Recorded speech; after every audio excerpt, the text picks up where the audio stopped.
والعاقبة للمتقين والصلاة والسلام على سيد الأنبياء والمرسلين وعلى آله وصحبه أجمعين. أما بعد فأعوذ بالله من الشيطان الرجيم. بسم الله الرحمن الرحيم. قل إن صلاتي ونسكي ومحياي ومماتي لله رب العالمين. صدق الله مولانا العلي العظيم وصدق رسوله النبي الكريم ونحن على ذلك لمن الشاهدين والشاكرين والحمد لله رب العالمين. میر محفل، صدر محفل، جانی محفل، شیخ طریقت حضرت قبلہ پیر قمر الدین صاحب قادری دامت برکاتہ العالیہ اور آج کی اس محفل کی مہمان خصوصی خواجہ خواجگان حضرت محترم خواجہ قطب الدین فریدی دامت برکاتہ العالیہ اور اس خوبصورت اور باوقار محفل میں تشریف فرما کی وقار و کی احتشام علماء کرام، مہمانان گرامی اور مکرم و معزز حاضرین محفل،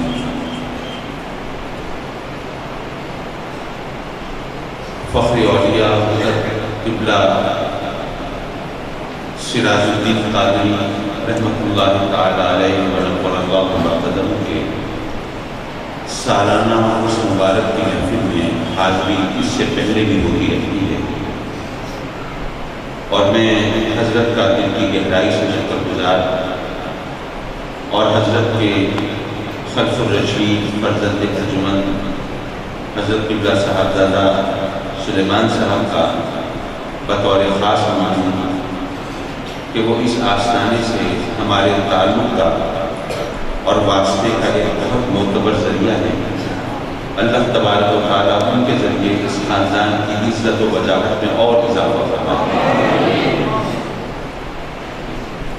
حضرات مکرم، اگرچہ مجھے معلوم ہے کہ حضرت قبلہ فریدی صاحب رس سے توڑانے کے چکر میں ہیں. لاہور ایک بہت معظم مکرم محتشم مہمان ان کے منتظر ہیں، تو اس لیے مجھے اپنی گفتگو اور تقریر کو ذرا تھوڑا اختصار کی طرف مائل رکھنا چاہیے. ویسے میری حضرت زیب سجادہ سے گزارش ہے کہ اگر میری تقریر ذرا طول پکڑنے لگے تو بے شک حضرت کو اجازت دے دیجیے گا.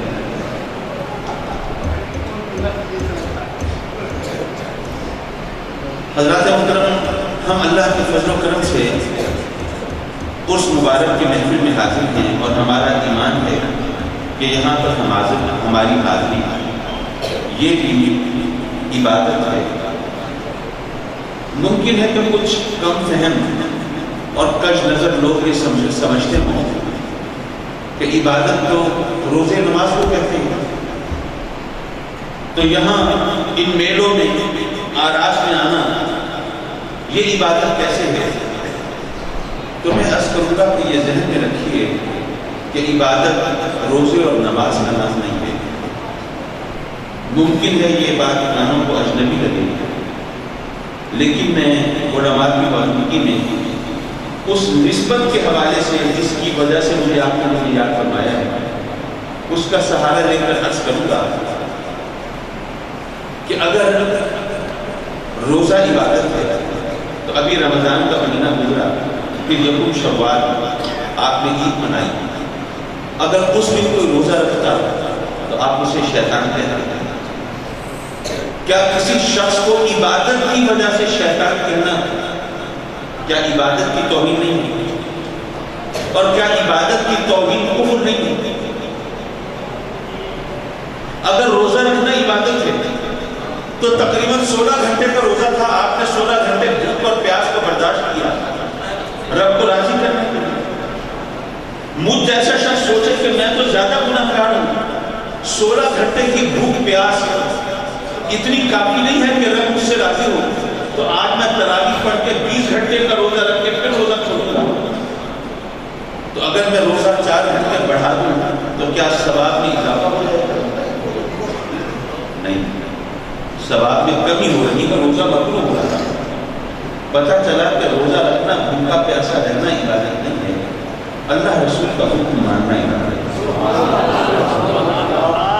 اگر نماز پڑھنا عبادت ہے تو جو طلوع و غروب آفتاب کا وقت ہے اور زوال کا وقت ہے، اگر اس وقت وہ نماز پڑھے تو آپ روکیں گے؟ کیا عبادت سے روکنا جائز ہے؟ اسی طرح جنہیں حج کی سعادت نصیب ہوئی ہوگی وہ جانتے ہیں کہ ہزاروں کی سفر طے کر کے لاکھوں روپے خرچ کر کے آپ پہنچے ہیں یہاں۔ اگر اپنے شہر میں اپنے ملک میں ہوتے ہیں تو مغرب کی اذان ہوتے ہی فوراً نماز کے لیے کھڑے ہو جاتے ہیں۔ اچھا، یہاں پر مسئلے کی بات کرتا چلوں، کچھ لوگوں کو کچھ دھوکہ اور مغالطہ ہوتا ہے، وہ یہ سمجھتے ہیں کہ مغرب کا وقت سورج غروب ہونے کے کوئی 8 گھنٹہ 35 منٹ 40 منٹ ہوتا ہے۔ آپ کو یہ معلوم ہونا چاہیے، یہ مسئلہ ضرور جاننا چاہیے، وہ اس لیے کہ بعض اوقات بہت پکے نمازی وہ نماز قضا کر دیتے ہیں حالانکہ نماز ادا پڑھ سکتے ہیں۔ مغرب کا وقت اس وقت تک باقی رہتا ہے جب تک کہ عشاء کا وقت شروع نہ ہو جائے، یہ آپ کو معلوم ہونا چاہیے۔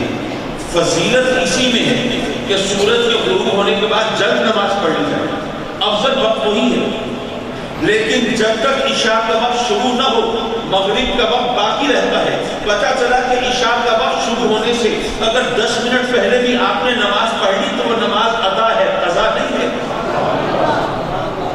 لیکن یہ ذہن میں رہے کہ میں عشاء کا وقت شروع ہونے کی بات کر رہا ہوں، عشاء کی اذان کی بات نہیں کر رہا۔ اذان تو کچھ دیر سویر سے بھی ہو سکتی ہے، تو آج کل تو ماشاءاللہ وہ اوقات کا وہ چارٹ ہوتا ہے اور اس میں لکھا ہوتا ہے کہ عشاء کس وقت شروع ہو رہی ہے، تو عشاء شروع ہونے سے 5-10 منٹ پہلے تک آپ مغرب ادا کر سکتے ہیں، لیکن اتنا مارجن ضرور رکھنا چاہیے کہ کہیں کسی کی گھڑی کوئی 2-4 منٹ آگے پیچھے ہو اور آپ ادا سمجھ کے نماز پڑھ رہے ہو تو غلطی نہ ہو جائے، یہ مارجن ضرور رکھنا چاہیے۔ معاف کیجیے، بات کو نکل گئی، میں عرض کر رہا تھا کہ یہاں پر تو سورج غروب ہوتے ہی ہم فوراً مغرب کی نماز ادا کرنے کی فکر کرتے ہیں، لیکن ہم اتنی دور گئے ہیں عبادت کرنے کے لیے، رب کے گھر میں گئے ہیں، آقا کریم کی بارگاہ میں حاضری لے رہے ہیں، اللہ کو راضی کرنا ہمارا مقصود ہے، اور ہم وہاں پر اتنا خرچہ کر کے اور اتنی محنت کر کے کوشش و کاوش کر کے پاپڑ بیچنے وہاں پہنچے ہیں۔ اب وہاں پر میدان عرفات میں ہم نے سارا دن گزارا ہے، عبادت میں ریاضت میں گزارا ہے، رب کی بارگاہ میں آنسوؤں کی زبان سے التجائے کرتے ہوئے وقت گزارا ہے۔ اب سورج غروب ہوا، یہاں پر ہوتے فوراً نماز پڑھنے کھڑے ہو جاتے، اور وہاں پر سورج غروب ہو گیا ہے اور بس میں بیٹھے ہیں، انتظار کر رہے ہیں۔ اے خدا کا خوف کرو، وہاں پر نماز پڑھتے ہو، یہاں تو آئے عبادت کے لیے ہو، یہاں نہیں پڑھتے۔ نہیں جی، آج نماز ہم نے پڑھی ہے مزدلفہ جا کے، آئے مزدلفہ جاتے جاتے تو تہجد بھی قضا ہونے لگتی ہے بعض اوقات۔ یہ کیا کر رہے ہیں؟ جی جو کچھ بھی ہے آج یہاں پہ نہیں، نماز وہاں پہ پڑھنی ہے، وہ اس لیے کہ دین کسی اور چیز کا نام نہیں ہے، وہ تو آقا کریم کی اداؤں کو اپنانا ہے۔ یہ بات میں کہہ رہا ہوں، اس کو ذرا تھوڑی سی اور وضاحت کرتا چلوں۔ فرض کیجئے کوئی غیر مسلم ہے، کافر ہے، اس نے قرآن کو پڑھا، قرآن کی تعلیمات کو پڑھا، اسلام کا اس نے مطالعہ کیا، رفتہ رفتہ وہ اسلام کی حقانیت سے متاثر ہوا، اور اس نے ایک دن وہ آیا کہ اس نے اسلام قبول کر لیا۔ اب اس نے اسلام قبول کر لیا، مسلمان ہو گیا، نمازیں شروع کر دی، روزہ شروع کر دی، عبادات و ریاضت میں مشغول ہوا، پانی پی رہا تھا، کھڑے ہو گئے، آپ کو اسے ٹوک دیا، نہیں بھائی بیٹھ کے پیو۔ کیوں جی؟ یہ نبی کریم بیٹھ کے پیا کرتے ہیں۔ بھائی وہ بات اپنی جگہ پہ، میں نے اسلام کو قبول کیا ہے، اس نظام کے فلسفہ عبادت کو قبول کیا ہے، حلال و حرام کے تصور کو قبول کیا ہے، میں پانی پی رہا ہوں، کوئی شراب تو نہیں پی رہا، کوئی حرام چیز تو نہیں پی رہا، لیکن میں کھڑے ہو تو آپ کہیں گے کہ نہیں، اگر تمہیں یہ نہیں پتا تو تم کلمہ تو پڑھ لیا، تم نے حقیقت مسلمان نہیں بنا۔ وہ جوتا پہننے لگا، آپ نے ٹوک دیا پہلے سیدھا پاؤں پہنا، وہ حیران پریشان ہے، بھائی جوتا پہننے میں بھی آپ کا دین اور مذہب آ گیا دنیا میں، یہ کیا مسئلہ ہے؟ تو بھائی آپ نے اس کو بتایا کہ بات یہ ہے کہ اگر آپ کو اپنے محبوب کی جھلک کسی میں نظر آئے تو آپ اس کی طرف آپ کا دل کھینچتا ہے، کسی کی بول چال، کسی کی آواز، کسی کی نگاہ، کسی کے ہونٹوں کی جنبش، کسی کے پلک جھپکنے یا چہرہ موڑنے یا انداز نشست و برخاست میں محبوب کی ادائیں آپ کو نظر آتی ہوں تو آپ کی نظر بار بار اس کی طرف ہوتی ہے۔ جس میں آپ کو اپنے محبوب کی جھلک نظر آئے، آپ کی نظر بار بار اس کی طرف ہوتی ہے، تو جس میں اللہ کے محبوب کی جھلک نظر آئے تو اللہ کی رحمت بھی بار بار اس کی طرف متوجہ ہوتی ہے۔ حضرات محترم، اب اس انداز سے میں چلا تو اپنے موضوع تک شاید بمشکل پہنچ پاؤں گا، لیکن میں یہ عرض کر رہا تھا کہ نیکی اور عبادت تو دراصل اللہ رسول کے حکم کی تعمیل کا نام ہے، ان کو خوش کرنا، ان کو راضی کرنا، ان کے احکام کی تعمیل کرنا، یہ ہے عبادت۔ جب ہم اللہ والوں سے لوگ لگاتے ہیں، اللہ والوں سے ہم رشتہ جوڑتے ہیں، تو ہمیں پتہ ہے کہ وہ اللہ کے قرب کا ایک واسطہ ہے، ایک ذریعہ ہے، ایک وسیلہ ہے۔ لیکن لوگ ہمیں بتاتے ہیں کہ آپ خامخواہ کو بہکاتے اور برگلاتے ہیں، اس نے تو قرآن میں کہا ہے وَنَحْنُ أَقْرَبُ إِلَيْهِ مِنْ حَبْلِ الْوَرِيدِ، ہم تو ان کی شہرت سے زیادہ ان سے قریب ہیں۔ تو جو شہرت سے زیادہ قریب ہوگی اس سے قرب کے لیے کسی وسیلے کی کیا حاجت ہے؟ جو رگے جان سے زیادہ قریب ہو اس سے قریب ہونے کے لیے پاپڑ بیلنے کی کیا ضرورت ہے؟ میں مانتا ہوں کہ وہ ہر ایک کی شہرت سے زیادہ ان سے قریب ہے، اس میں کوئی شک نہیں، لیکن یہ بتائیے کہ کیا ہر ایک اللہ کا مقرب ہے؟ ذرا توجہ میری طرف ہوگی تو ذرا بات چلے۔ حضرات مکرم، اللہ کو ہر ایک کی شہرت سے زیادہ ان سے قریب ہے، لیکن کیا ہر ایک اللہ کا مقرب ہے؟ ہر ایک تو اللہ کا مقرب نہیں ہے، پھر کیا مسئلہ ہے؟ مثال نہیں دیتا، صرف بات سمجھا رہا ہوں۔ فرض کیجیے آپ میں سے کسی شخص کو مجھ سے کوئی کام مانگ کر مجھے پہلے دیکھا ہوا نہیں تھا، مجھ سے واقف نہیں تھا، شکل صورت سے آشنا نہیں تھا، مجھے دیکھ کر نہیں پہچان سکتے تھے، نام سنا تھا، حامد سیخ کاظمی ایک شخص ہے، ملتان میں رہتا ہے، غزالی زماں کا بیٹا ہے، اگر مجھ سے کوئی رفتہ لے آؤں تو میرا مسئلہ حل ہو سکتا ہے۔ اب مجھ سے ملنے کے لیے آپ ملتان جانا چاہتے ہیں، یہاں جھنگ سے آپ ایک کوچ میں بیٹھے ہیں اور اتفاق سے اسی کوچ میں میں بھی ملتان جا رہا ہوں۔ آپ مجھے چونکہ پہچانتے نہیں ہیں، شکل صورت سے واقف نہیں ہیں، اس لیے آپ میرے ساتھ بیٹھ کر مجھ سے ملنے کے لیے ملتان جا رہے ہیں، آپ کو سیٹ ملی میرے ساتھ جڑے بیٹھے اور جا رہے ہیں ملتان مجھ سے ملنے۔ ملتان تک 2.5-3 گھنٹے تو لگتے ہوں گے کوچ میں، 3 گھنٹے آپ میرے ساتھ جڑے بیٹھے رہے، ملتان اڈے پہ پہنچے، ہم اترے نیچے، مجھے تو اپنے گھر کا پتہ تھا، میں سیدھا گھر چلا گیا، آپ کو معلوم نہیں تھا، پوچھتے پوچھاتے پتہ معلوم کر کے آپ پہنچے۔ آپ نے آ کر کنڈی کھٹکھٹائی، گھنٹی بجائی، میں باہر نکلا، آپ مجھے دیکھ کے حیران، میں پریشان، حکم سے کیوں آئے ہیں؟ کہ وہ ذرا حامد سیخ کاظمی کو بھیج دیجیے، ذرا ان سے تعلیم دیجیے، کہ فرمائیے کیا کام ہے؟ آپ نے سچ میں لیا، آپ نے اگر پتہ ہوتا تو اتنا خرچ کیوں ہوتا، اتنا بند کیوں کرتا، خرچہ کیوں کرتا، اتنا خرچہ، اتنا تھکتا کیوں، اتنا وقت کیوں ضائع کرتا؟ بھائی ایک خرچ ہی تو لینا تھا، وہاں جھم کے اڈے پہ کوچ کھڑی ہوئی تھی، وہیں پہ آپ سے رکا لے لیتا، واپس چلا جاتا، اب تک تو میرا کام بھی ہو چکا ہوتا۔ آپ 3 گھنٹے میرے ساتھ جڑے بیٹھے رہے، کیا واقعی سچ مجھ سے قریب تھے؟ اگر قریب ہوتے تو خط لینے کا کام کرا لیتے۔ پتہ یہ چلا کہ قریب ہونا نہ ہونا ایک برابر ہوتا ہے جب تک کہ خبر نہ ہو کہ کوئی قریب، جب تک معرفت نہ ہو، جب تک علم نہ ہو، جب تک پتہ نہ ہو، اس وقت تک قریب ہونے نہ ہونے کا کوئی مطلب نہیں ہوتا۔ یارو اللہ کو ہر ایک سے قریب ہے، لیکن ہر ایک اللہ سے قریب نہیں ہے۔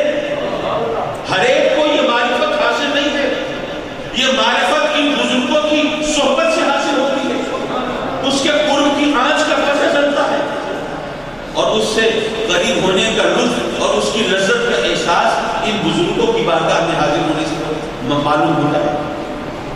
حضرات مکرم، آپ ضلع جھم کے رہنے والی ہیں زیادہ تر، اور آج کل جو تخریب کاری اور دہشت گردی ہے دراصل شارٹ کٹ چل رہے ہیں۔ ہم دنیا میں بھی شارٹ کٹ کی تلاش میں رہتے ہیں، آخرت میں دنیا میں شارٹ کٹ کس طرح؟ اگر دنیا چاہیے، مال چاہیے، دولت چاہیے تو اس کو کمانے کے لیے تو ہمیں محنت کرنی ہے، پلاننگ کرنی ہے، کوشش و کاوش کرنی ہے، کاروبار کرنا ہے، تو اس کے لیے منصوبہ سازی کرنی ہے۔ لیکن ہم شارٹ کٹ کے چکر میں رہتے ہیں، کوئی پرائز بانڈ نہیں کرائے، کوئی لاٹری نہیں کرائے، کہیں سے کوئی اتفاق سے کوئی سونے سے بڑی دیگ مل جائے، اور کچھ نہیں تو چلو کوئی ریوالور مل جائے، کوئی اس کے ذریعے ہاتھ میں کھانے کا موقع مل جائے۔ دین میں بھی شارٹ کٹ چل رہے ہیں، وہاں دو شارٹ کٹ، جنت پہ جانا ہے، ہماری منزل، ہماری مراد، ہمارا مقصود نصب ہے جنت پہنچنا ہے۔ جنت میں جانے کے لیے نمازیں پڑھنی ہے، عبادت کرنی ہے، ریاضت کرنی ہے، روزے رکھنی ہے، حلال و حرام کا خیال کرنا ہے، شریعت کی پابندی کرنی ہے، اللہ رسول کے احکام کی تعمیل کرنی ہے۔ اب یہ تمام چیزیں جو ہم کو کرنی ہے،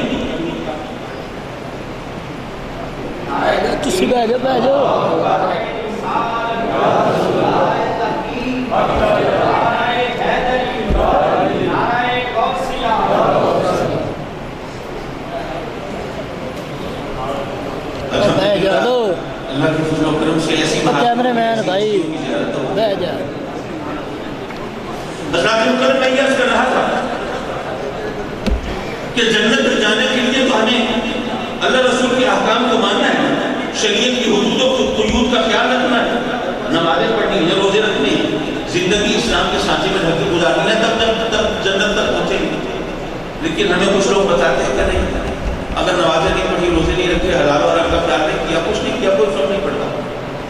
ایسا کرو، فلاں شخص جو ہے وہ اللہ رسول کا دشمن ہے، اس کو مار دو، اور اس کو مارتے ہوئے بے شک بھی مر جاؤ، سیدھے جنت میں پہنچ جاؤ۔ یہ شارٹ کٹ جنت۔ اچھا معاف کیجیے، ایک اور شارٹ کٹ بھی ہم نے ڈھونڈا ہوا ہے، اب اس محفل میں وہ بھی بیان کرتا رہا ہوں، ایسا نہ ہو کہ لوگ کہیں گے کہ یہ ہر طرف دوسروں پر ہی گولا باری کرتے ہیں۔ ایک اور شارٹ کٹ بھی ہے، وہ کیا؟ جنت تک جانے کے لیے عبادت، ریاضت، روزے، نماز، ان کی کیا ضرورت ہے؟ میں مرد کامل ہوں، میں مرد درویش ہوں، میں مرد قلندر ہوں، میں وہ پہنچا ہوا بزرگ ہوں، بس میرے ہاتھ میں ہاتھ دو، میں پکڑ کے جنت میں لے جاؤں گا، تمہیں کچھ کرنے کی ضرورت نہیں۔ معاف کیجیے، دونوں شارٹ کٹ ہیں۔ شارٹ کٹ کبھی منزل مراد تک نہیں پہنچاتے، وہ آدمی کو خراب کرتے ہیں، تباہ کرتے ہیں، برباد کرتے ہیں۔ ہم انہی حالات سے بچنا چاہتے ہیں۔ لیکن یہ جو آستانے ہیں، آپ نے کبھی سوچا خانقاہی نظام تھا؟ آپ نے سنا ہوگا کہ جناب ان خانقاہوں میں لوگ آتے تھے، 30 40 سال تک خدمت کرتے تھے، صفائیاں کر رہے ہیں، لنگر چلا رہے ہیں، پکا رہے ہیں، پیر صاحب کی خدمت کر رہے ہیں، ناز برداری کر رہے ہیں، وضو کرا رہے ہیں، ضرورتوں کا خیال رکھ رہے ہیں، آنے والے زائرین کی خدمت میں مشغول ہیں۔ اتنے برس گزرنے کے بعد تب کہیں جا کر کسی کو خرقہ خلافت نہیں کیا۔ آج کل شارٹ کٹ ہے، ادھر مرید ہوئی ہے، ادھر پر دستاویزی کرائے گی، ایسا ہے۔ حضرات کرم، ان آستانوں پر، ان خانقاہوں میں تعلیم و تربیت کا ایک نظام تھا۔ اس تعلیم و تربیت کے نظام کو اگر ہم لے کے چلیں گے تو خانقاہی نظام صحیح انداز سے چلے گا۔ اور میں عرض کر رہا ہوں کہ آج خانقاہیں تو بہت ہیں، ماشاءاللہ، اللہ والے تو جہاں بھی گئے وہاں میرا لگ گیا۔ خانقاہیں تو قدم قدم پہ ملیں گی، لیکن زیادہ عرصہ نہیں گزرے گا، ابھی آپ اپنی آنکھوں سے کچھ برسوں میں دیکھ لیں گے کہ وہ خانقاہیں جن کا رشتہ علم سے ہے وہ باقی رہیں گی، اور جن کا تعلق علم سے ٹوٹ جائے گا وہ ختم ہو جائیں گی۔ وہ صاحبان، وہ جو بزرگ وہاں مدفون ہیں، ان کی عظمت، ان کی شان اپنی جگہ، لیکن جو ان کے سجادہ نشین ہیں، اگر انہوں نے طریقت و شریعت کے علم سے کنارہ کیا تو پھر وہ اس سلسلے کو آگے نہیں چلا سکتے۔ یہ ماحول اب ہمیں خود ہماری آنکھوں سے دکھ رہا ہے۔ حضرات مکرم، معاف کیجیے، میں آج کل کے جو منتشر حالات ہیں اس کی وجہ سے منتشر خیالی کا شکار ہو جاتا ہوں اور کہیں کی بات کہیں ملا دیتا ہوں۔ میں دراصل عرض کرنا چاہتا تھا کہ یہ آستانے تعلیم و تربیت کا مرکز ہے. یہاں پر ہمیں اللہ رسول کو راضی کرنے کا سلیقہ سکھایا جاتا ہے. دیکھیے ہم لوگوں کی ایک بہت فطری بشری کمزوری ہے، ذرا اس کی طرف چلتے ہیں. آپ سے کوئی کہے کہ چولہے میں آگ جل رہی ہے، اس میں ہاتھ ڈالو، کوئی ڈالے گا؟ کوئی نہیں. اور جہنم کی آگ کی ہمیں جتنی فکر ہے مجھ سے زیادہ آپ کو پتا ہو. کیا ہمارے خیال میں جہنم کی آگ کی اتنی وقت اور حیثیت بھی نہیں ہے جتنی چولہے کی آگ کی ہوتی ہے؟ اگر یوں کہیں تو ہمارا ایمان خطرے میں پڑ جائے گا. کم از کم ایسا جواب دیں جس سے ایمان تو محفوظ رہے. یا اور میں یہ کہتا ہوں کہ دراصل یہ ہماری بشری کمزوری ہے. ہمارا جتنا یقین آنکھوں دیکھی بات پر ہوتا ہے اتنا کانوں سنی بات پر نہیں ہوتا. چولہے کی آگ آنکھوں کے سامنے روشن ہے، وہ شعلوں کی لپک اور چمک، وہ تپش اور حدت وہ ہم محسوس کر رہے ہیں، دیکھ رہے ہیں. لیکن جہنم کی آگ عقیدے میں ہے، خیال میں ہے، تصور میں ہے، گمان میں ہے. تو اس لیے یقین کا درجہ بدل جاتا ہے. ہم اس کمزوری کا شکار ہوتے ہیں. لیکن یہاں یہ وضاحت کرتا چلوں، یہ جو فرق ہے آپ کو دیکھی اور کانوں سنی بات کا، یہ آپ کے اور میرے لیے تو ہو سکتا ہے، انبیاء کے لیے نہیں ہے.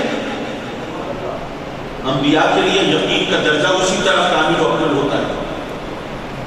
اچھا ممکن ہے دراصل علم کی ایک مشکل یہ بھی ہے کہ وہ مکھی کا کام کرتا ہے، زخم پہ کی طرف متوجہ ہوتا ہے. ممکن ہے علماء میں سے کوئی میرے احترام میں خاموش رہے لیکن سوال ذہن میں بلبلا رہا ہو اور کہیں کہ جناب آپ کہتے ہیں انبیاء کے لیے کوئی دوسرا درجہ نہیں ہوتا، سب برابر ہوتا ہے. تو قرآن میں ہے کہ حضرت ابراہیم علیہ السلام نے عرض کی تھی رب کی بارگاہ میں کہ مولا ذرا دکھا دے مردوں کو کس طرح جلائے گا، کیسے زندہ فرمائے گا.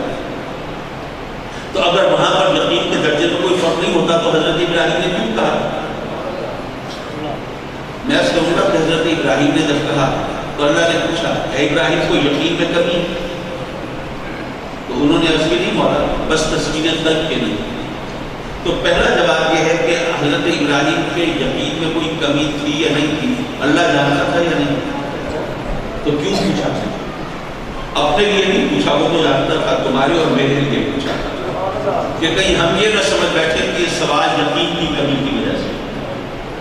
لیکن بہرحال خواہش تو ہوگی نا کہ انہوں نے کہا تو تھا اطمینان قلب کے لیے، کوئی کسر تو ہوگی.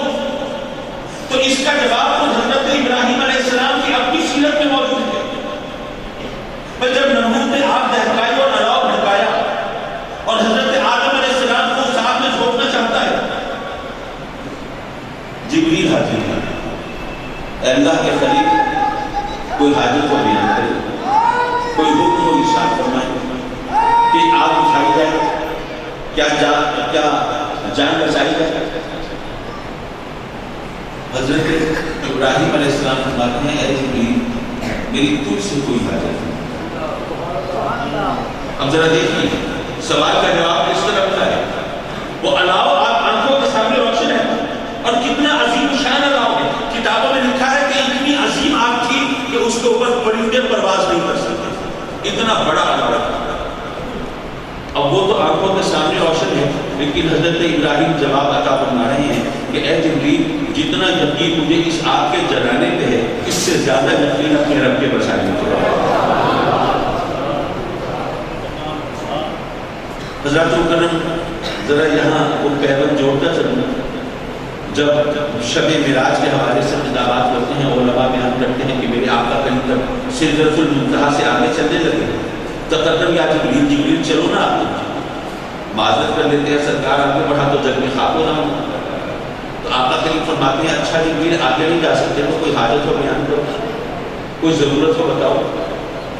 تو علماء بیان فرماتے ہیں کہ دراصل میرے آقا کریم جبریل کے احسان کا بدلہ اٹھا رہے ہیں کہ اے جبریل کل میرے دادا سے میرے جدید سے حضرت ابراہیم سے تو نے پوچھا تھا کہ آپ کی کوئی حاجت ہو بیان کرے تو انہوں نے تو کہہ دیا تھا تجھ سے کوئی حاجت نہیں. لیکن اے جبریل آج میں تجھ سے پوچھ رہا ہوں کہ تیری کوئی حاجت ہے تو تو بیان کر، کیونکہ تو نے تو اپنی سروسز آفر کر دی تھی، تو نے تو اپنی خدمات پیش کر دی تھی، تو نے تو کہہ دیا تھا نا میں ہر طرح سے حاضر ہوں، تو نے تو احسان چڑھا دیا تھا تو میں تیرے احسان کا بدلہ اتار رہا ہوں، تیری کوئی حاجت ہو تو بیان کر. اچھا میرے ذہن میں خواہش پیدا ہوئی، سوال پیدا ہوا جبریل نے ایک خدمت پیش کی، وہ خدمت قبول نہیں ہوئی، وہ خدمت قبول نہیں، وہ صرف پیش کی. جو خدمت قبول نہیں ہوئی اس احسان کا بدلہ تو میرے آقا پر ہی ملا ہے. اور پوچھ رہے ہاں جبریل کوئی حاجت کو بیان کر، جو خدمت قبول نہیں ہوئی اس احسان کا بدلہ اتارا جا رہا ہے. اور جبریل جو روز خدمت انجام دیتے ہیں، پھر اللہ کی طرف سے وحی لاتے ہیں، پیغام لاتے ہیں، احکام لاتے ہیں، رابطے کی خدمت انجام دیتے ہیں. جو خدمت روز انجام دیتے ہیں اس کا کوئی ذکر نہیں، اور جو خدمت قبول نہیں ہوئی اس احسان کا بدلہ اتارا جا رہا ہے. یہ کیا بات ہے یارو؟ اس کا جواب بھی مجھے حضرت ابراہیم علیہ السلام کی سیرت میں ملتا ہے. وہ کیسے؟ کہ جب جبریل نے پوچھا کہ اللہ کے خلیل کوئی حاجت کو بیان کریں، تو حضرت ابراہیم یہ بھی تو تصور فرما سکتے تھے کہ اللہ نے جب اپنے محبوبوں کی مدد کرنا ہوتی ہے تو کبھی جبریل کی ڈیوٹی لگتی ہے. حضرت اسماعیل کی گردن پہ چھری تھی تو جبریل کو بھیجا تھا. سیدنا یوسف علیہ السلام کو کنویں میں ڈالا گیا تھا تو جبریل کو بھیجا تھا. تو یارو حضرت ابراہیم بھی تو یہ خیال فرما سکتے تھے کہ اللہ نے نمرود کی آگ سے بچانے کے لیے، یہ اس کے شر سے محفوظ فرمانے کے لیے جبریل کو بھیجا ہوگا. لیکن نہیں، حضرت ابراہیم جبریل کو بتا رہے ہیں کہ اے جبریل، اگر تو اللہ کی طرف سے وحی لاتا ہے، پیغام لاتا ہے، تو یہ نہ سمجھنا کہ ہم نبیوں پر کوئی احسان کرتا ہے. اگر تو اللہ کی وحی نہیں پہنچائے گا، ہمیں اللہ کی مرضی کا علم نہیں ہوگا، ہمیں احکام کی خبر نہیں ہوگی، اور ہم جناب اللہ کے بندوں کی ہم تربیت نہیں کر سکیں گے، ان کو بتا نہیں سکیں گے، رہنمائی نہیں کر سکیں گے، ہمیں اللہ کی مرضیات کا کے بارے میں کچھ پتہ نہیں ہوگا. ارے یہ تیری غلط فہمی ہے، تیری ڈیوٹی لگی ہے تو صرف تیری عزت افزائی کے لیے، ورنہ ہم نبیوں کو اللہ کی مرضی کا علم ہوتا ہے. اے جبریل، اگر اس وقت تو اللہ کا بھیجا ہوا آتا تو ابراہیم کون کا انکار کرنے والا؟ لیکن میں جانتا ہوں اس وقت تجھے اللہ نے نہیں بھیجا، تو اپنی مرضی سے آیا ہے. جب اپنی مرضی سے آیا ہے تو جبریل کی تجھ سے کوئی ابراہیم کی تجھ سے کوئی حاجت نہیں.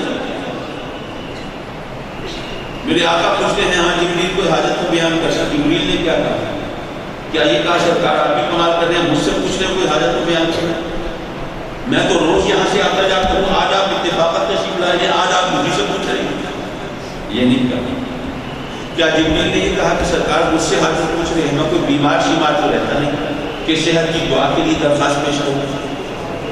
مجھے کوئی زمین جائیداد بھی نہیں چاہیے کہ اس کے لیے کوئی فائل بنا کے سبمٹ کروں. مجھے الیکشن میں کامیابی کا موقع بھی نہیں ہے کہ اس کے لیے کوئی منصوبہ سازی کروں. آقا مجھے کیا چاہیے؟ مجھے اللہ نے فرشتوں کا سردار بنایا، نوری مخلوق کا امام بنایا، بیت المعمور کا خطیب بنایا. مجھے کیا چاہتا ہے؟ جبریل نے یہ بھی دیا. عرض کی آقا میری ایک حاجت ہے. کیا ہے؟ آقا جب کل قیامت لگی محشر برپا ہو، نفسی نفسی کا عالم اور ہر ایک کو کل سراغ سے گزرنا ہو، تو آقا جب آپ کی امت کل سراغ سے گزرنے لگے تو مجھے اللہ سے اجازت دلوا دیجیے کہ میں پل پہ اپنے پر بچھا دوں کہ آپ کی امت سہولت اور آرام سے بڑھے.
حضرات کرم نے عرض کر رہا تھا کہ جبریل امین نے عرض کی کہ آقا میری ایک حاجت ہے کہ قیامت کے دن ساری دنیا کو کچھ صراط سے گزرنا ہو، تو جب آپ کی امت کچھ صراط سے گزرنے لگے تو مجھے اجازت مل جائے کہ میں کچھ صراط یا پر بچھا دوں کہ آپ کی امت سہولت کرا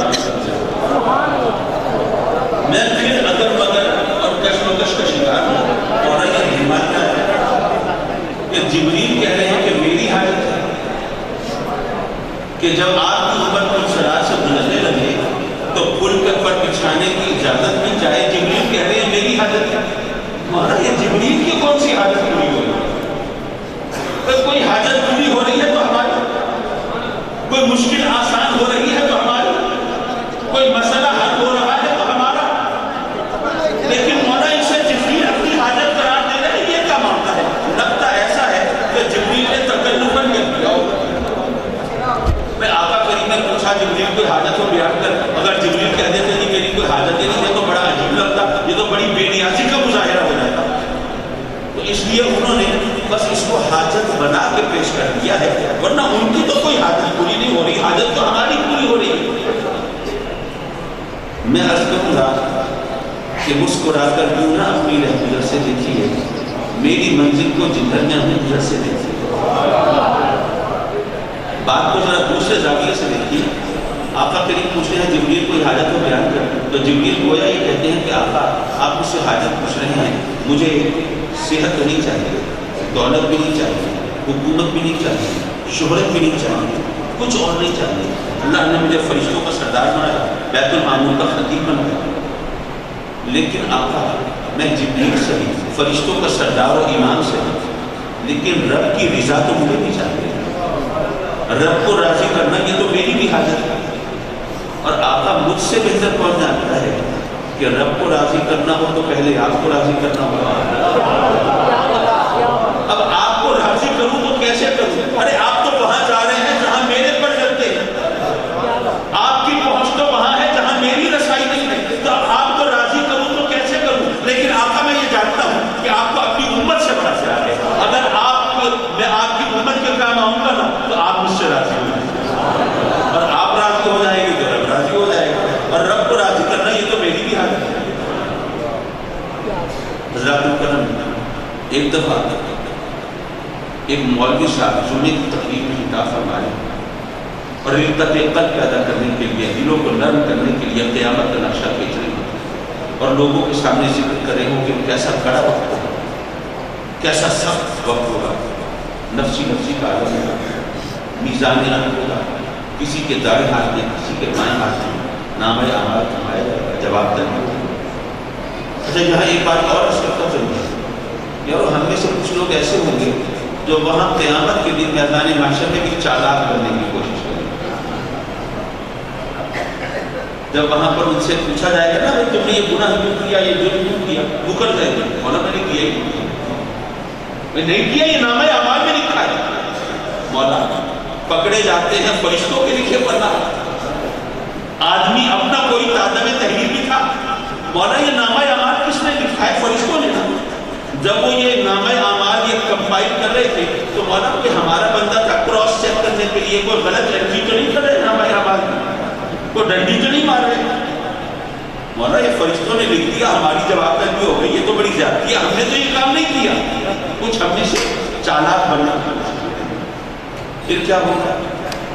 جنہوں نے سورہ یاسین ترجمے کے ساتھ پڑھی ہو انہیں معلوم ہوگا اليوم نختم على افواههم وتكلمنا ايديهم وتشهد ارجلهم، پھر ہماری زبانوں پر منہ پر مہر لگائی جائے، ہم بول نہیں پائیں، ہمارے جسم کے اعضاء پر زبانیں، ٹانگیں گواہی دیں۔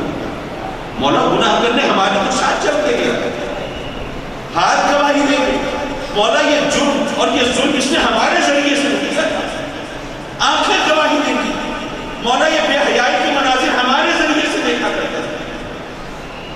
یار سوچو کیسا کڑا وقت ہوگا، کیسا عجیب وقت ہوگا، ہمارے ہاتھ پاؤں ہمارے خلاف گواہی دے رہے ہیں۔ کچھ صاحبان اقتدار و اختیار ہوتے ہیں، ان کے خلاف اگر کوئی عدالت پہنچ جائے تو کبھی گواہوں کو خرید لیا جاتا ہے، کبھی ڈرا دھمکا کے چپ کر دیا جاتا ہے، کوئی اور صورت نہ ہو تو ہمیشہ کے لیے زبان بندی کی صورت پیدا کی جاتی ہے۔ یارو کبھی موقع ملے تو ان کو بتانا کہ یہاں تم عدالتوں کو چکر دینے کے لیے یہ کچھ کرتے ہو، لیکن وہاں کیا کرو گے جہاں تمہارے اپنے ہاتھ پاؤں تمہارے خلاف گواہی دے رہے ہیں۔ لیکن ذرا ایک ذوق کی بات بھی کرتا چلو، یارو کسی مفتی سے نہ پوچھنا، کسی مولوی سے نہ پوچھنا، ذرا سوچو اپنے دل سے پوچھنا، جب تمہارے ہاتھ پاؤں تمہارے خلاف گواہی دے رہے ہیں اس وقت اگر تمہارے ان انگوٹھوں نے گواہی دی کہ مولا جب تیرے محبوب کا نام آتا تھا تو یہ چوم کر ہمیں آنکھوں سے لگا لیتا تھا، تو دل سے پوچھنا اس گواہی کا تمہیں فائدہ ہوگا یا نقصان ہوگا؟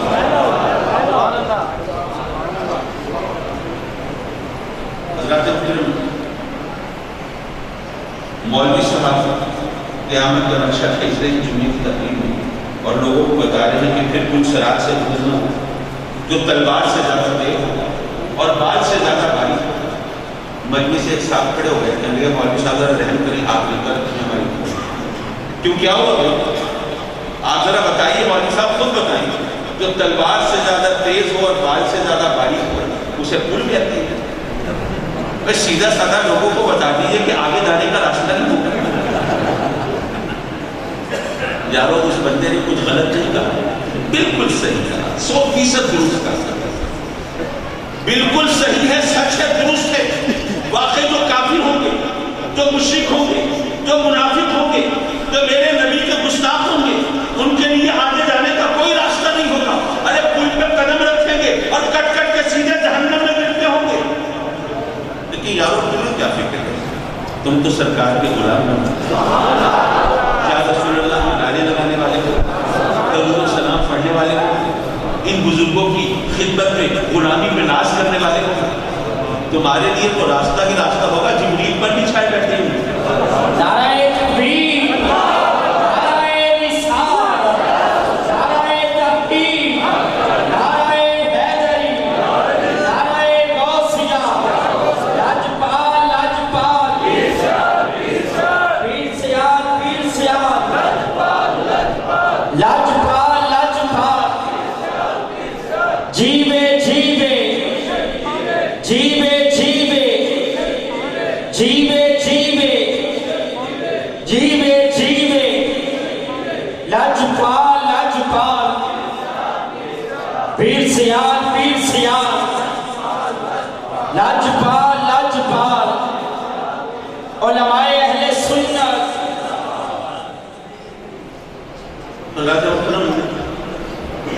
ایک بات اور عرض کرتا چلوں کہ جبریل نے یہ نہیں کہا کہ آقا جب آپ کی امت کے اولیاء، اذکیاء،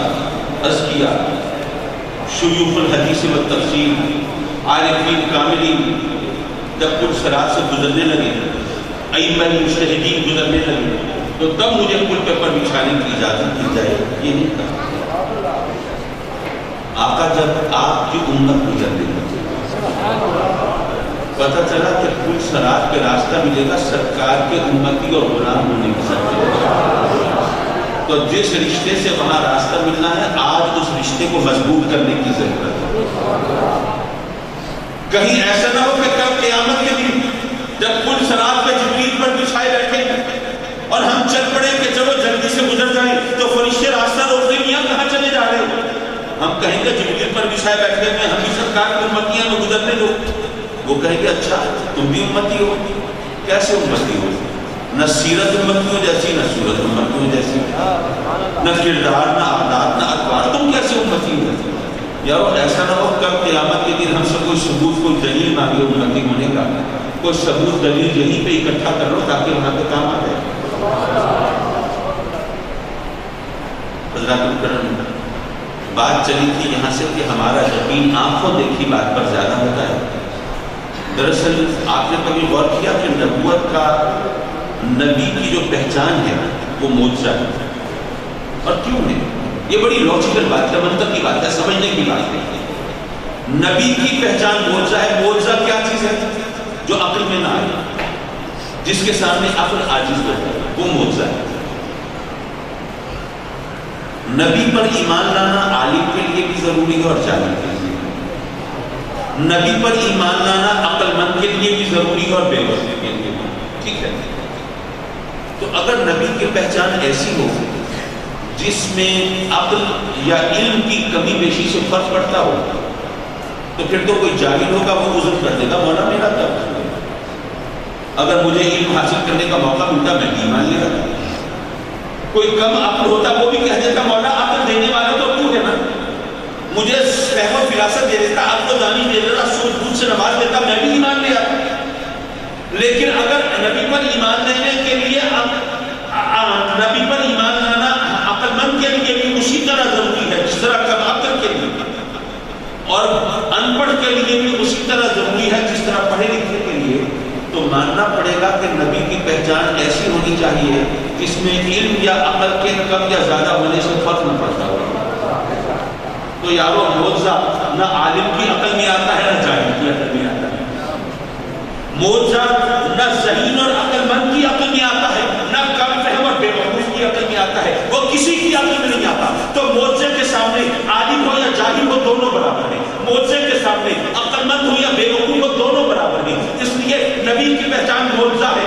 معجزہ دیکھتا ہے, آدمی دیکھتا ہے کہ حضرت داؤد علیہ السلام لوہے کو ہاتھ میں موم کی طرح نرم کر کے دکھا دیتے ہیں, اسے ماننا پڑتا ہے یہ اللہ کے نبی ہے, مجھے کلمہ پڑھتا ہے. حضرت موسیٰ علیہ السلام نے پتھر پہ عصا مار کے پانی کے چشمے ابال کے دکھا دیتے ہیں, ماننا پڑتا ہے یہ اللہ کے نبی ہے. حضرت سلیمان نے اپنے تخت کو ہوا کے جوش پر سوار کرا کے دکھا دیتے ہیں, تو ماننا پڑتا ہے یہ اللہ کے نبی ہے. حضرت عیسیٰ علیہ السلام مردوں کو زندہ کر کے دکھا دیتے ہیں, ماننا پڑتا ہے اللہ کے نبی ہے. یارو یہ معجزہ مشاہدے کی بات ہے نا, تو یہ جو صوفیاء ہوتے ہیں, جو اولیاء ہوتے ہیں, دراصل یہ اسی کسر اور کمی کو پورا کر رہے ہوتے ہیں. ارے جنہوں نے آنکھوں سے دیکھ کے اس وقت ایمان لائے تھے, ارے صوفیاء اولیاء اصفیاء کی روشنی میں یارو وہ جھڑک یہاں پر نظر آ جاتی ہے. پھر ماننا پڑتا ہے کہ واقعی ان کا مسلک, ان کا عقیدہ یہ درست ہے, یہ صحیح ہے, سچا ہے, غلط ہے.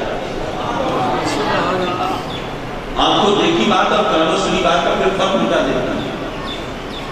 میں نے جو آیت کریمہ تلاوت کی اس کے حوالے سے چند گزارشات, ویسے تو مجھے فرمایا کہ آپ کے لیے کھلا وقت ہے, لیکن اس سے پہلے کہ کوئی دامن بھی ہو تو مجھے آپ سے اجازت طلب کر لینی چاہیے. قل ان صلاتی و نسکی و محیای و مماتی للہ. اچھا لفظ قل جو ہے عام طور پر میں نے دیکھا علماء سے معرفت کے ساتھ کہ عام طور پر علماء اس سے سرسری سے گزر جاتے ہیں, قل پر زیادہ توجہ نہیں فرماتے. بس اتنا بتا دیتے ہیں کہ یہاں پر کوئی اہم بات ہوگی, انوکھی بات ہوگی, نرالی بات ہوگی, کوئی ایسی قابل ذکر بات ہوگی جس کے لیے لفظ قل آیا ہے تاکید کے لیے. اتنا ہی ہے نا علماء یہ فرماتے ہیں.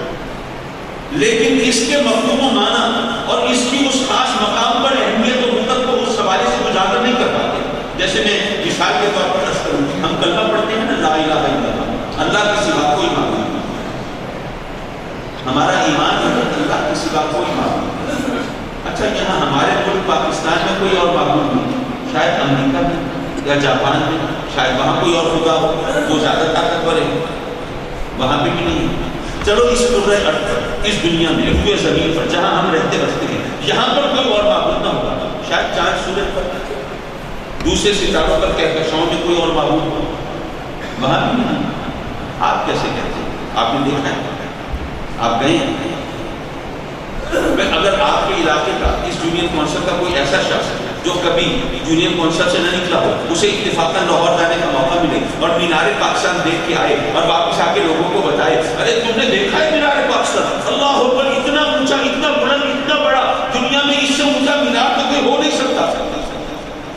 تو جنہوں نے دنیا دیکھی ہے اس کا مذاق ہو رہا ہے, ہنسی اڑا. تمہیں کیا کرتے, تم کنویں کے ممبر, تم نے دنیا دیکھی ہوتی ہے, تمہیں پتا ہوتا, تم نے ایفل ٹاور دیکھا ہوتا, Chicago tower, Frankfurt tower, Tokyo tower دیکھے ہوتے, تو تمہیں پتا چلتا کہ ان کے سامنے تو مینار پاکستان بچہ لگتا ہے.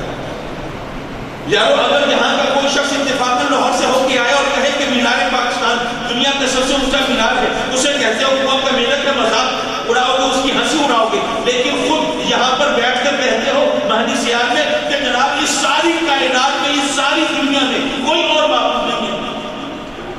کیا ہم تمہیں کی ملت نہیں ہے؟ ہماری اس دفعے کی کیا حیثیت ہے؟ بھائی چلو دنیا تو پھر بھی دیکھی جا سکتی ہے، یہ کائنات تو اتنی وسیع اور عظیم ہے، اس کا کوئی تصور بھی نہیں کر سکتا، اور ہم کہتے ہیں اس ساری کائنات میں کوئی اور خدا نہیں۔ تو یارو ہمارے کرنے کی اوقات کیا ہے، حیثیت کیا ہے، وقت کیا ہے، وزن کیا ہے؟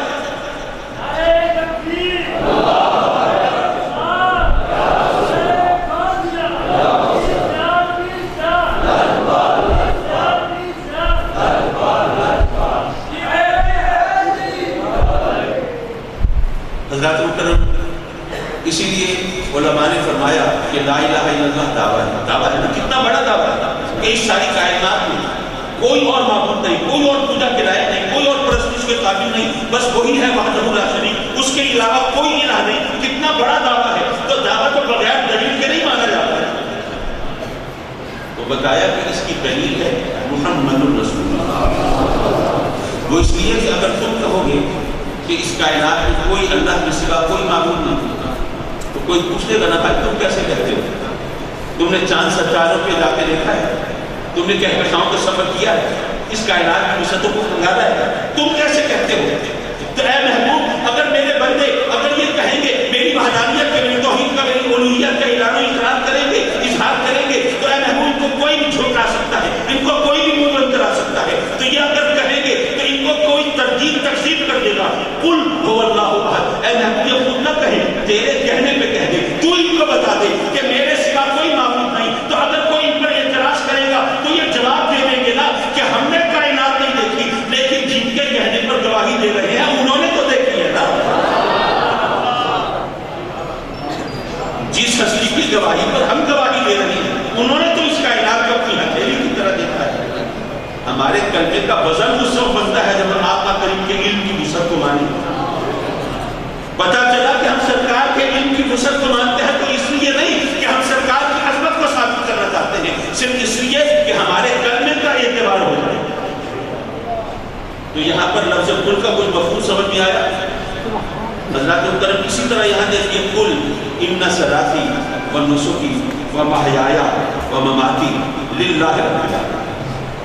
اے محبوب فرما دیجیے، میرے بندوں کو کہہ دیجیے کہ میری نماز، میری قربانی، میری زندگی اور میری موت سب اس اللہ کے لیے جو تمام جہانوں کا رب ہے۔ میں سوچنے لگا مولا کل وہاں پہ آتا ہے جہاں کوئی اہم بات ہو، وہ قابل ذکر بات ہو، قابل توجہ بات ہو۔ مولا یہاں پر تو کوئی ایسی بات بظاہر نظر نہیں آتی۔ وہ اس لیے کہ میرے آقا کریم تو تمام نبیوں کے سردار ہیں، وہ تو ختم رسول ہیں، ان کا مقام تو اپنی جگہ، لیکن تیرے ہر نبی کی عبادت و ریاضت تیرے لیے ہوتی ہے، تیرے ہر نبی کا جینا مرنا تیرے لیے ہوتا ہے۔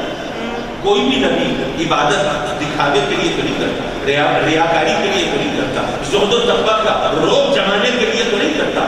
ہر نبی کی زندگی موت تیرے لیے ہے۔ تو مولا یہ تو ہم جانتے ہیں، ہم مانتے ہیں، ہم تسلیم کرتے ہیں، جو بات ہماری جانی پہچانی اور مانی ہوئی ہے اسے بطور خاص کہلوانے کی کیا ضرورت ہے؟ میں نے جب اس سوال کو غور کیا تو مجھے اس سوال کا جواب ملا آیت کے آخری حصے میں، للہ رب العالمین۔ وہ کیسے؟ وہ اس طرح سے، جو بات کہہ رہا ہوں مجھے نہیں پتا اس محفل کے تقدس سے ہم آہنگ ہوگی یا نہیں ہوگی، لیکن چلیے بات سمجھانے کے لیے یہ پیرائے اظہار اپنا لینا چاہیے۔ دیکھیے فرض کریں کہ کسی شخص کو کسی سے محبت ہو تو محبت کرنے والے کی خواہش ہوتی ہے کہ محبوب کے سامنے اظہار جذبات کا موقع تو ملے، اس کو پتہ تو چلے کہ اس کو جان دیتا ہے، کوئی مرتا ہے، اس کی نگاہ غلط انداز کا طرفدار رہتا ہے، اور اگر کوئی موقع ملے تو پھر جی چاہتا ہے کہ بس دل کھول کے رکھ دیں، جو کچھ ہے حال دل بیان کر دیں۔ موقع ملے تو کہہ دیں کہ اے محبوب اگر مجھے آنکھیں بھی ملی ہیں تو اس لیے کہ میں تیرا دیدار کر سکوں، اور پاؤں ملی ہیں تو اس لیے کہ تیرے پوچھے کا طواف کر سکوں۔ اے محبوب اگر تجھے پانے کے لیے ضروری ہو تو میں تاج و تخت کو ٹھکرا دوں، زمین جائیداد کو چھوڑ دوں، عزیزوں رشتہ داروں سے منہ موڑ لوں، بلکہ موت کو گڑے لگا لوں، مجھے پانے کے لیے سودا سستا ہے۔ محبت کرنے والوں کی خواہش ہوتی ہے، لیکن ان کی یہ طلب بھی ہوتی ہے کہ جب وہ اپنے جذبات کا اظہار کریں تو جواباً محبوب بھی ذرا اپنے ہونٹوں کو زحمت دے، دو میٹھے پھول بولے، وہ جذبات کی پذیرائی کرے، پتہ تو چلے کہ ہمارے جذبوں کی گرمی سے محبوب کا موم بھی پگھل رہا ہے. ہم نے پتھر سے سر نہیں پھوڑا ہے اور بھینس کے آگے بھی نہیں بجائی ہے. تو ان کی خواہش ہوتی ہے کہ اگر ہم کہیں کہ ہم تیری خاطر آسمان سے تارے توڑ کے لا سکتے ہیں اور موت کو گلے لگا سکتے ہیں, تو محبوب بھی کہتے کہ اے میرے چاہنے والے, اگر تو یہ سب کچھ میری خاطر کر سکتا ہے تو میری آنکھوں میں بھی جھگنو تیری خاطر جھلملاتے ہیں نا, میرے رخساروں پہ شباب بھی تو تیرے لیے اترتی ہے نا, میرے حسن کے جذبے بھی تو تیرے لیے ہے نا, میں نے اپنی خلوتوں اور تنہائی کا رازدار بھی تو تجھے بنانا ہے نا. وہ اس لیے وہ چاہتا ہے کہ محبوب بھی جواباً دو میٹھے بول بول دے, پتا تو چلے جذبات کو پذیرائی نہیں ہے. تو یارو جب رب کائنات فرماتا ہے لولا کما خلقت الدنیا لولا کما خلقت الافلاک لولا کما اشهدت الربوبیت, اے محبوب اگر تو نہ ہوتا, یہ ارض و سما نہ ہوتے, شمس و قمر نہ ہوتے, دشت و جبل نہ ہوتے, کوہ و دمن نہ ہوتے, برگ و شجر نہ ہوتے, قطرہ و دریا نہ ہوتے, ذرہ و صحرا نہ ہوتے, یہ مناظر کائنات نہ ہوتے, یہ مظاہر قدرت نہ ہوتے, اے محبوب یہ تمام کائنات نہ ہوتی اگر تو نہ ہوتا, میں اپنے آپ میں اپنے رب ہونے کو ظاہر نہ فرماتا اگر تو نہ ہوتا. تو جب اللہ نے اس طرح اپنی محبت کا اعلان فرمایا ہے تو جواباً پھر میرے آقا کریم کو بھی کہنا ہے نا کہ مولا اگر تم نے تمام جہان میرے لیے بنائے ہیں تو پھر میرا سب کچھ بھی اسی ہستی کے لیے ہے جس نے تمام جہان میری خاطر تخلیق فرمایا. للہ رب العالمین. لیکن یہاں پر ایک خلیش, ایک کسر, ایک سوال ہے. اگر وہ جواب نہ ملے تو بات پوری نہیں ہوئی. اگر محبت کرنے والا جذبات کا اظہار کرے تو اس کی خواہش ہوتی ہے محبوب بھی اس کے جذبات کی نصیب پیش کرے, طلب ہوتی ہے, تڑپ ہوتی ہے, خواہش ہوتی ہے, لیکن محبوب کو جو کچھ کہنا ہے وہ خود کرے. کسی نے پٹی نہ پڑھایا, سبب نہ رٹوایا, کوئی آموختہ یاترا کرایا, رٹی رٹائی باتیں اگر کہیں جائیں تو اس سے جذبات کی تسکین نہیں ہوتی. وہ سینے سے گھٹا اٹھے, آنکھوں سے جھڑی برسے, بات تو تب بنے گی. لیکن اگر رٹی ہوئی باتیں دہرا رہا ہو تو اس سے تو محبت کے تقاضے پورے نہیں ہوں گے اور جذبات کی تسلی اور تسکین بھی نہیں ہوگی. تو مولا پھر جب تو نے فرمایا تمام کائنات محبوب تیرے لیے بنائی تو تیرے محبوب کو خود کہنا تھا نا مولا میرا سب کچھ بھی تیرے لیے. تو فرما رہا ہے قل اے محبوب کہتے. مولا یہ کہلوانا تو بات سمجھ میں نہیں ہے, کہلوانے کی کیا کرتے ہیں حضرات محترم. اس کا جواب دو انداز ہے. پہلی بات تو یہ کہ کہنے میں تو صرف زبان ہی ہلانی پڑتی ہے, کہنے میں کیا کرتا ہے.